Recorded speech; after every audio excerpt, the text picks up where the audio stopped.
പ്രിയ സുഹൃത്തുക്കളെ നമസ്കാരം. നമ്മുടെ മുഖ്യമന്ത്രി വി.ഡി. സതീശന് കൊച്ചി പൗരാവലിയുടെ നേതൃത്വത്തിൽ ഇന്ന് വൻപിച്ച സ്വീകരണം ഒരുക്കിയിരുന്നു. ഒത്തിരി പ്രമുഖരവിടെ പങ്കെടുത്തു. സിനിമാ ലോകത്ത് നിന്ന് മമ്മൂട്ടി, മോഹൻലാൽ, കുഞ്ചാക്കോ ബോബന്, നമ്മുടെ എല്ലാവരുടെയും ബഹുമാനാന്യനായിട്ടുള്ള ശ്രീകുമാരൻ നമ്പിയെ, ഇങ്ങനെ പല പ്രമുഖർ, അതുപോലെ സലീം കുമാർ, അങ്ങനെ ഒത്തിരി പേര് പങ്കെടുത്തു. പക്ഷെങ്കിൽ ഒരു വിരോധാഭാസമായിട്ട് എനിക്ക് തോന്നിയത് മോഹൻലാൽ പങ്കെടുത്ത് പ്രസംഗിച്ചതാണ്.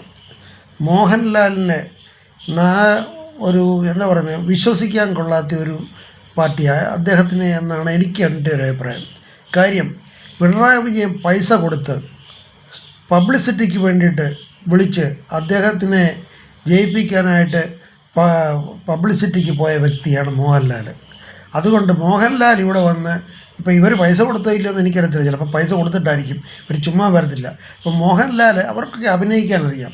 ഈ പറഞ്ഞതൊന്നും സത്യമാകാനിടയില്ല വി.ഡി. സതീശനെ പറ്റി. നാളെ മറ്റവർ പറഞ്ഞു കഴിഞ്ഞാലും അദ്ദേഹം മാറും. അപ്പോൾ ഈ മോഹൻലാലിൻ്റെയൊക്കെ വാക്ക് കേട്ട് കോരിത്തരിക്കേണ്ട കാര്യമൊന്നുമില്ല. കാര്യം, മോഹൻലാൽ പിണറായി വിജയൻ്റെ ഇലക്ഷന് മുമ്പ് ഒരു അഭിമുഖം സംഘടിപ്പിച്ചതും ഒക്കെ അറിയാമല്ലോ, പൈസയൊക്കെ കൊടുത്ത്.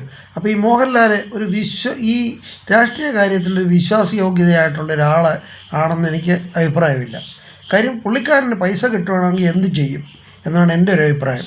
പുള്ളി നല്ല നടനാണ്, നമ്മൾ ആ കാര്യത്തിലെല്ലാം പുള്ളിയെ അഭിനന്ദിക്കുന്നു. പക്ഷെങ്കിൽ ഈ രണ്ട് വള്ളത്തിൽ ചവിട്ടി നിന്നുകൊണ്ടുള്ള പുള്ളിയുടെ പ്രവൃത്തി, ഒരു മാസം മുമ്പ് പിണറായി വിജയന് വേണ്ടി സംസാരിക്കുക, അത് കഴിഞ്ഞിട്ട് ഇപ്പോഴത്തേന് ഭരണം മാറിയപ്പോഴത്തേന് സതീശന് വേണ്ടി സംസാരിക്കുക, ഇത് ഇരട്ടത്താപ്പാണ്. അപ്പം മോഹൻലാൽ ഇത് വ്യക്തമാക്കേണ്ട മോഹൻലാൽ. ഞാൻ എൻ്റെ അഭിപ്രായം പറയുന്നത്, അതുകൊണ്ട് ഞാൻ തെറ്റായിട്ടെന്തെങ്കിലും പറയുന്ന ആൾക്കാർക്ക് ഉണ്ടെങ്കിൽ അവർ ക്ഷമിക്കുക. പക്ഷെ ഞാൻ എൻ്റെ അഭിപ്രായത്തിൽ ഉറച്ചു നിൽക്കുന്നു. മോഹൻലാൽ ഒരിക്കലും ഒരിടത്ത് ഉറച്ചു നിൽക്കുന്ന വ്യക്തിയല്ല. അദ്ദേഹത്തിൻ്റെ കാര്യം കാണാൻ അങ്ങോട്ടും ഇങ്ങോട്ടും മാറുന്ന ഒരു വ്യക്തിയാണെന്ന് ഞാൻ വിശ്വസിക്കുന്നു. ഇത്രയും പറഞ്ഞുകൊണ്ട് ഞാൻ ഉപസംഹരിക്കുന്നു. നന്ദി, നമസ്കാരം.